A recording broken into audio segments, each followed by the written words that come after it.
Hello mga ka-province! So, ayun nga, hawak-hawak ko ang aking pamangkin na si Sala at ang kanyang kapatid na si Wala. And kita niyo ba ang kulit-kulit? So, nagbablog talaga ako niyan. Hindi ko talaga expected na sasama siya sa pagbablog ko.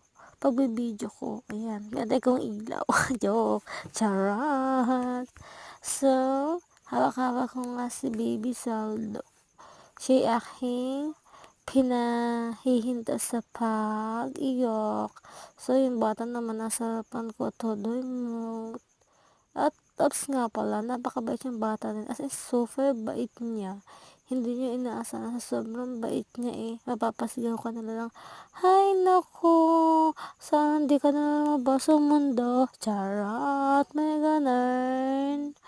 So, ayan, pinatutulog ko si Saldo kasi ang gulping aga niyang gumising.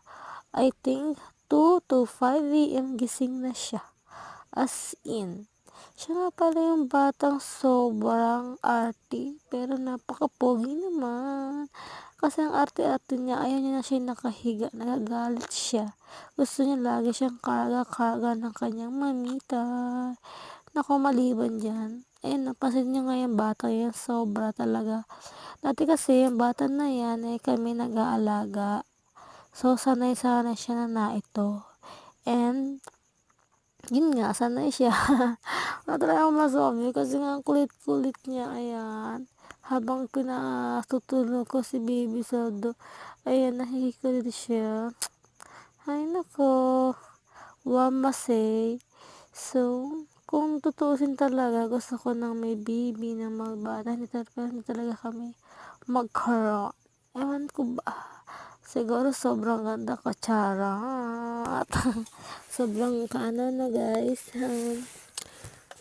Ayun, wala akong say. Kasi nga, kulit-kulit ng bata. Ayan, binalag ko na lang siya para makita nyo guys. Ayan, pogi-pogi din yan. Sige guys, bye-bye mga ka-friends.